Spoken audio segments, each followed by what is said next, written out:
I'd lost hours scrolling through old photos of Las Vegas, trying to imagine that desert air before every corner flashed neon. When I started researching the 1940s and 1950s, I realized the city began as something quieter. A small crossroads town, then a wartime boom spot, then a thin ribbon of resorts on Highway 91. I can't time travel now, but AI Reconstruction lets us peek back. So come with me and let's drive into Vegas before the legend fully arrives right now, together, tonight. But before we step into the 1940s and 50s, pause for a moment and picture Las Vegas as it stood in the decades before. It was not a glowing skyline or a boulevard of towering resorts. It was a small railroad town surrounded by open desert, with low wooden buildings, unpaved streets, and a handful of storefronts facing the harsh Nevada sun. Wind carried dust across modest homes and simple boarding houses. Nights were dark and quiet, broken only by a few electric bulbs and distant train whistles. This was a practical settlement, built for survival and transit, not yet a spectacle. 1940s and 1950s Vegas is as much a story about vision and risk as it is about luck and glamour.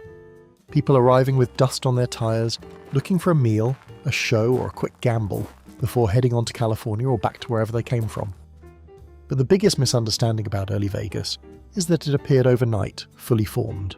However, it didn't happen that way. It was gradual, concentrated, and experimental. Now here comes the hard pivot. The early 1940s didn't just add visitors, they added purpose. In late 1941, the airfield that would become Nellis Air Force Base was dedicated, and gunnery training followed in 1942. And by the end of the war, Air Force histories credit the school with producing roughly 55,000 B-17 gunners, meaning tens of thousands of young men cycled through southern Nevada on their way to combat. Suddenly, a night in Vegas wasn't a tourist idea anymore. It's a reset button for people carrying wartime pressure. At almost the same moment, heavy industry arrived nearby. Just outside Henderson, Basic Magnesium Incorporated was built for the US government to produce magnesium, a critical wartime material. In 804 days of production, the Henderson plant produced 166,322,685 pounds of refined magnesium metal. That kind of output changes a whole region: housing, utilities, and the daily rhythm of work. And this is where it gets interesting, because wartime Vegas becomes a place of overlapping worlds. You've got servicemen on leave looking for a night out. You've got plant workers cashing paychecks. You've got a local economy trying to keep up. Histories of the decade describe rapid growth and new construction as Las Vegas expanded to handle wartime demand and post-war momentum. So let's imagine this for a moment with me. You're leaving downtown and driving south, away from Fremont Street's tight cluster of lights. The road is US Route 91, straight, sun-bleached, and still surrounded by open desert. And then, almost as a surprise, you see a resort sitting too far out, betting that motorists will actually stop. That bet was El Rancho Vegas, which opened on April 3, 1941. The developer, Thomas Hull, hired architect Wayne McAllister and built a Western-themed motor court-style resort with a central casino building and lodging arranged for road trippers. What mattered wasn't just the rooms or the roulette, it was the concept. A self-contained roadside resort designed for the car age, on a highway that would soon become famous. But early strip development is sparse. The visual drama comes from contrast. One bright oasis, then darkness, then another oasis a mile or so down the road. In 1942, the Hotel Last Frontier opened nearby, leaning hard into frontier imagery and extending the roadside resort idea. Inside its complex, Little Church of the West opened in 1943, a small redwood chapel that became part tourist curiosity, part real community landmark. Flamingo Las Vegas opened its casino on December 26, 1946, and the hotel followed on March 1, 1947. Unlike the earlier Western-themed properties, the Flamingo pushed a more modern, upscale style. It was first proposed by Billy Wilkerson and later taken over and completed under the direction of Bugsy Siegel. Vegas is selling an image as much as it's selling a game. By 1948, the roadside lights were multiplying. Thunderbird Hotel and Casino opened on September 2, 1948, as the fourth resort constructed on the Strip, mixing a modern resort pitch with a romanticized Native American theme. Put the key openings together, 1941, 1942, 1946, and 1948, and you can feel the Strip being built in real time, one risky property at a time. After wartime restrictions eased, tourist traffic surged. Power consumption climbed sharply. Nevada Power Company figures cited in historical summaries show electricity use more than doubling in just a couple of years in the mid-1940s.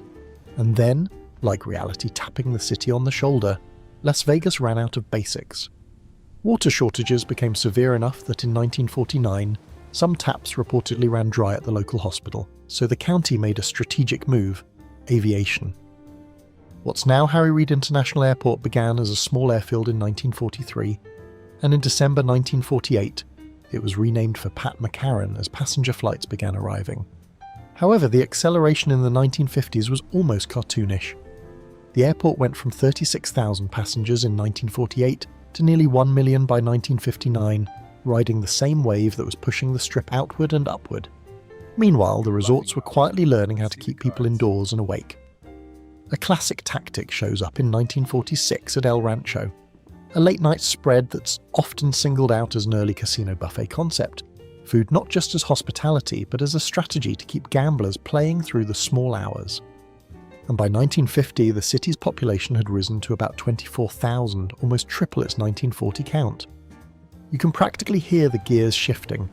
Las Vegas was no longer only a place you pass through, it's a place you could plan for. Now let's cross into the 1950s. Desert Inn opened on April 24, 1950, after founder Wilbur Clark ran short of money and investors. Most notably, Mo Dalitz and his associates helped fund completion. The resort pushed a country club in the desert feel. Pools, showroom, golf and service meant to keep guests on site. At the same time, national attention sharpened on the darker questions.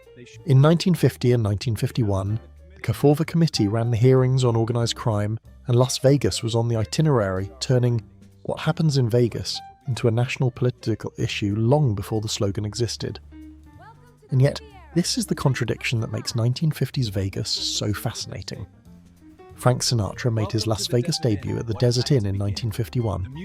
Vegas Vic went up on Fremont Street the same year, a talking, waving neon cowboy cementing a friendly, welcome persona for the city. Then in 1952, the Strip thickened. Sahara opened in October, followed by Sands Hotel and Casino in December, which quickly positioned itself as a luxe showcase for big-name performers. The Strip's identity as an entertainment zone was getting louder every year, not just as a gambling zone. In 1955, Riviera opened with a 9-story tower, described as the first skyscraper in the Las Vegas Valley. It wasn't just another casino, it was a statement that Las Vegas was starting to build up, not just out. In 1951, the Nevada test site began atmospheric nuclear weapons testing. With the first detonation on January 27th, the site's proximity turned into a selling point. The Las Vegas Chamber of Commerce published detonation schedules for tourists, and businesses hosted dawn bomb parties, keeping people awake through the night waiting for the flash. If you want one image that captures how surreal this all was, look at the 1957 Miss Atomic Bomb publicity photo, tied to a Nevada test site test series. It's Vegas logic in its purest form. If the world is staring at the horizon, the city will find a way to sell the view. By 1959, the Strip had reached symbolic maturity. The Welcome to Fabulous Las Vegas sign went up that year, placed outside the city's borders because the resort corridor had become its own identity. City population estimates put Las Vegas at about 60,427 people. In less than 2 decades, a compact desert town had become a mid-century phenomenon, already recognizably Vegas, even before the mega-resort era arrived. Whenever I imagine Las Vegas in the 1940s and 1950s, I see transformation after transformation. A glowing downtown along Fremont Street, a wartime training hub buzzing with purpose, a lonely highway slowly learning how to sparkle, and somehow even atomic dawns are turning into part of the city's marketing story. Thank you for time traveling with me. If these reconstructed scenes pulled you in, please like and subscribe. And if there is another city or era you would like me to explore next, let me know in the comments. I truly do read them. See you next time.